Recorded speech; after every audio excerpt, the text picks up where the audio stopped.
Halo semuanya dan selamat datang di sesi bedah materi kita kali ini. Hari ini, jujur saja, kita bakal membekali diri dengan sebuah keterampilan analitis yang luar biasa kuat.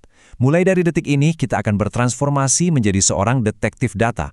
Anda tahu kan, di dunia yang penuh dengan arus informasi yang tiada henti ini, angka-angka itu seringkali menyembunyikan kebenaran yang menakjubkan di balik permukaannya.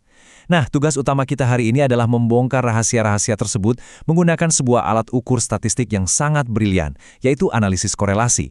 Kita akan membedah sumber materi yang sangat komprehensif ini sampai tuntas, untuk mengungkap bagaimana para peneliti di luar sana benar-benar bisa membuktikan secara ilmiah hubungan antara berbagai kejadian yang ada di dunia nyata. Jadi, siapkan kaca pembesar Anda, dan mari kita mulai. Biar eksplorasi kita hari ini terstruktur dan efisien, ini dia peta jalan kita. Kita akan mulai dari mendefinisikan apa itu analisis korelasi, lalu masuk ke teknik dasar bivariat, cara memilih uji yang paling pas, lanjut ke tantangan yang lebih besar yaitu korelasi multivariat, dan ditutup dengan bagaimana kita melakukan analisis modern menggunakan perangkat lunak SPSS. Oke, mari kita langsung masuk ke bagian pertama. Apa sih sebenarnya analisis korelasi itu, dan kenapa para ilmuwan sangat terobsesi dengannya? Nah, coba bayangkan ini. Ini adalah pertanyaan investigasi paling fundamental yang dihadapi oleh setiap peneliti di lapangan. Misalnya nih, Anda melihat orang yang sering berolahraga itu rata-rata tampak lebih ceria. Atau contoh klasik lainnya, Anda melihat data bahwa penjualan es krim meningkat tajam bersamaan dengan tingginya tingkat kecelakaan di kolam renang. Pertanyaan besarnya adalah, apakah dua kejadian ini benar-benar terhubung secara sistematis, atau jangan-jangan itu cuma kebetulan semata? Tanpa metode yang tepat, kita ini ujung-ujungnya cuma menebak-nebak kan? Di titik kritis inilah peralatan detektif data kita mulai bekerja. Berdasarkan materi sumber kita, mari kita letakkan fondasi akademiknya dulu. Korelasi itu didefinisikan sebagai istilah statistik yang menyatakan derajat hubungan linear antara variabel. Tapi, ada satu catatan penting di sini. Dalam konteks ini, yang kita lihat adalah hubungan searah, bukan hubungan sebab akibat yang timbal balik. Artinya apa? Kita cuma pengen tahu satu hal. Saat variabel X bergerak naik atau turun, apakah variabel Y ini ikut-ikutan bergerak dengan pola tertentu? Kita belum bicara soal siapa menyebabkan apa, kita hanya mencari tahu apakah mereka gandengan tangan atau tidak. Dan materi ini secara brilian menjabarkan bahwa sebagai detektif data, tugas kita itu bukan sekedar mengira-ngira, oh kayaknya ada hubungan deh. Sama sekali enggak. Kita punya 3 tujuan yang sangat pasti. Pertama, kita harus membuktikan secara objektif, hubungan itu beneran eksis nggak sih? Kedua, kita mengukur seberapa kuat koneksinya. Apakah ikatannya kuat banget, lumayan cukup, atau ternyata lemah? Dan yang ketiga, nah ini yang paling absolut krusial, kita harus memastikan apakah hubungan tersebut signifikan secara statistik. Dengan kata lain, kita harus bisa membuktikan secara matematis bahwa temuan kita ini bukan sekedar kebetulan acak dari sampel yang kita ambil. Sekarang, setelah kita paham tujuannya, mari kita buka kotak perkakas kita dan beralih ke bagian 2, teknik dasar, yaitu korelasi bivariat. Anda bisa menganggap ini sebagai perkakas esensial sehari-hari yang wajib ada di sabuk seorang detektif. Definisinya sebetulnya sangat sederhana. Analisis korelasional bivariat adalah teknik analisis yang berfokus pada tepat dua buah variabel. Ingat saja awalan B yang berarti 2. Jadi, di tahap ini, kita mencoba menjederhanakan dunia yang rumit ini. Kita singkirkan dulu semua kebisingan latar belakang, dan kita cuma membandingkan variabel A secara langsung, 1 lawan 1 dengan variabel B. Tapi, hal yang bikin topik ini makin menarik adalah ketika kita melihat bagaimana jenis data yang berbeda, ternyata menuntut alat matematis yang benar-benar berbeda pula. Bayangkan Anda punya teknik yang paling populer nih, Pearson Product Moment. Alat ini luar biasa bagus kalau dipakai untuk data kontinu, seperti skor nilai tes atau ukuran tinggi badan dari sampel yang homogen. Tapi, gimana kalau data yang Anda pegang itu bentuknya cuma lulus atau gagal, atau hidup atau mati? Nah loh, Anda jelas nggak bisa memaksakan rumus Pearson untuk data seperti itu. Anda harus merogoh kantong perkakas Anda dan mengambil alat yang berbeda, yaitu koefisien V, yang memang dirancang spesifik untuk variabel dikotomi murni yang terpisah secara tajam. Konsep barusan langsung membawa kita ke bagian 3, memilih uji bivariat yang tepat. Karena jujur saja, sama halnya seperti seorang mekanik yang butuh obeng dengan ujung yang pas untuk skrup tertentu, kita nggak bisa sembarangan pakai rumus statistik. Kalau alatnya salah, hasilnya pasti berantakan. Jadi, poin yang paling krusial buat Anda adalah daftar panduan ini. Jadikan ini semacam contekan andalan Anda saat meneliti.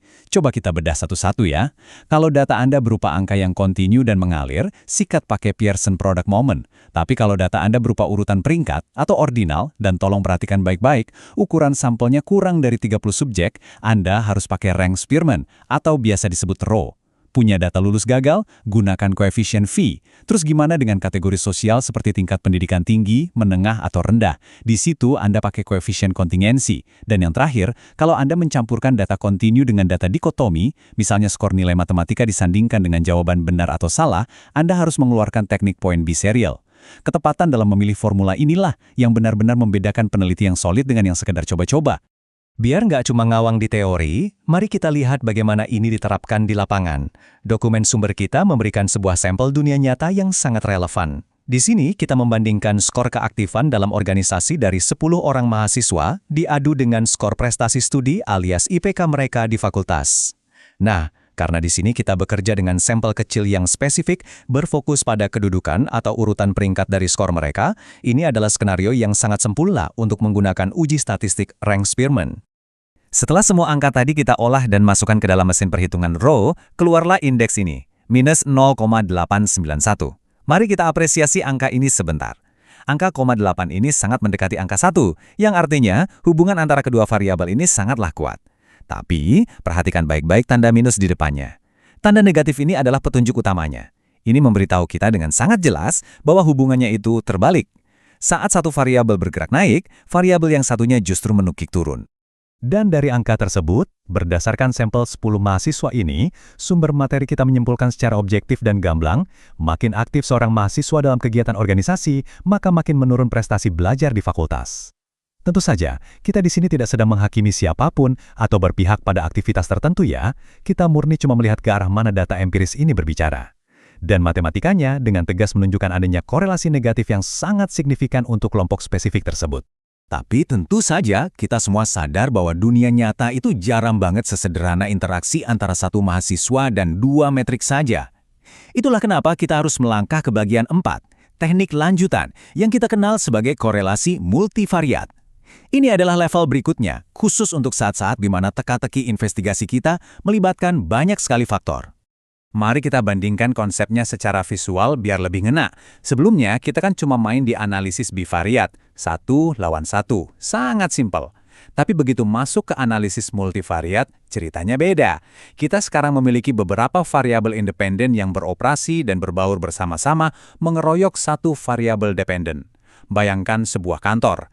Kita nggak cuma sekedar menguji apakah gaya kepemimpinan bosnya mempengaruhi kepuasan kerja karyawan. Lebih dari itu, kita sedang menguji bagaimana gaya kepemimpinan jika digabungkan dengan tata ruang kantor secara kolektif berinteraksi membentuk naik turunnya kepuasan kerja seseorang. Jauh lebih realistis kan? Tapi tahu nggak sih, hal yang menurut saya paling menakjubkan dari teknik multivariat ini adalah sebuah metode spesifik yang disebut korelasi parsial. Sumber materi kita memberikan satu contoh yang kalau dipikir sekilas, kedengarannya super konyol. Gini, ada peneliti yang menemukan korelasi positif yang sangat kuat antara ukuran telapak tangan dengan kemampuan berbicara pada bayi. Tunggu dulu, apakah itu berarti bayi yang telapak tangannya raksasa otomatis bakal lebih jago ngomong? Ya tentu saja nggak masuk akal. Nah, disinilah letak keajaiban korelasi parsial. Ketika para peneliti cerdas ini membedah ulang data tersebut dengan cara memasukkan satu variabel tambahan untuk dikendalikan atau ditahan konstan, indeks korelasi yang tadinya melambung tinggi itu langsung jatuh menukik drastis menjadi angka yang sangat kecil, 0,0196, benar-benar nyaris nol. Lalu apa sebenarnya yang terjadi di sini? Ternyata, variabel pengendali yang selama ini bersembunyi adalah umur. Logikanya begini, tentu saja bayi yang umurnya lebih tua akan memiliki ukuran tangan yang lebih besar. Dan secara alami, kemampuan bicaranya juga jauh lebih berkembang. Saat kita mengendalikan faktor umur, yang artinya kita secara adil cuma membandingkan bayi-bayi yang usianya persis sama, korelasi ajaib antara ukuran tangan dan kemampuan bicara tadi menghilang begitu saja. Ini benar-benar mengilustrasikan betapa briliannya metode korelasi parsial. Alat ini pada dasarnya menyelamatkan peneliti dari kebodohan membuat asumsi palsu hanya karena ada variabel ketiga yang secara diam-diam memanipulasi data dari belakang layar. Tentu saja. Kalau kita memikirkan bagaimana cara melakukan semua perhitungan rumus yang berlapis-lapis tadi secara manual pakai kertas dan kalkulator, wah, bisa keriting jari kita. Sangat menguras waktu. Untungnya, kita hidup di era modern yang membawa kita ke bagian terakhir, analisis modern menggunakan SPSS. Disinilah komputer mengambil alih semua beban kerja yang berat itu. SPSS ini luar biasa karena ia bisa mengubah deretan teori akademik yang padat dan bikin pusing tadi menjadi tindakan yang sangat sederhana. Anda harfiah cuma butuh beberapa kali klik. Anda masuk ke programnya, klik menu Analyze di atas, arahkan kursor ke Correlate, lalu pilih Bivariate. Sesederhana itu. Lalu sebuah kotak dialog akan muncul, Anda tinggal melempar variabel yang ingin diselidiki ke dalamnya, centang metode ujian tepat berdasarkan contekan yang kita bahas tadi, entah itu Pearson atau Spearman, dan sentuhan terakhir, klik OK. Dalam hitungan sekian milidetik, komputasi yang dulunya memakan waktu berjam-jam kini langsung tersaji matang di layar Anda. Tapi tentu saja, mesin nggak bisa berpikir untuk Anda. Langkah terakhir yang paling penting bagi seorang detektif data adalah kemampuannya dalam membaca dan menerjemahkan output tersebut. SPSS akan menyodorkan sebuah tabel yang sangat rapi. Di sana Anda akan melihat huruf N, yang sederhananya adalah total subjek dalam penelitian Anda. Lalu ada baris correlation coefficient atau angka indeksnya, misalnya materi kita mencontohkan angka 0,839 yang memberitahu Anda bahwa ada hubungan linear yang sangat kuat di sana. Tapi, tolong perhatikan baik-baik pada baris yang bertuliskan sigma three-tailed, jangan sampai terlewat. Angka inilah yang menjadi hakim agung atas penelitian Anda. Kalau angka sig ini ternyata kurang dari batas kritis yang sudah ditentukan, katakanlah 0,05, boom, selamat, temuan Anda terbukti valid dan signifikan secara statistik. Hubungan yang sedang Anda selidiki itu benar-benar fakta nyata, bukan lagi sekedar anomali kebetulan. Dan sampailah kita di penghujung eksplorasi analitis kita kali ini. Seperti yang sama-sama kita lihat, analisis korelasi itu jauh dari sekedar deretan rumus matematika yang kaku dan membosankan. Ini adalah lensa penjelajah yang sangat berharga untuk melihat secara jernih bagaimana berbagai komponen di dunia kita ini bereaksi satu sama lain, memisahkan mana yang sekedar kebetulan acak yang menipu dari fakta struktural yang tak terbantahkan kebenarannya. Nah, pertanyaannya sekarang, setelah Anda melengkapi diri dengan seperangkat alat detektif data ini, koneksi tersembunyi paling menakjubkan apa yang akan Anda ungkap dalam penelitian Anda sendiri di masa depan? Teruslah menggali, teruslah bertanya, dan pastinya teruslah menganalisis. Sampai jumpa di sesi bedah materi kita yang berikutnya.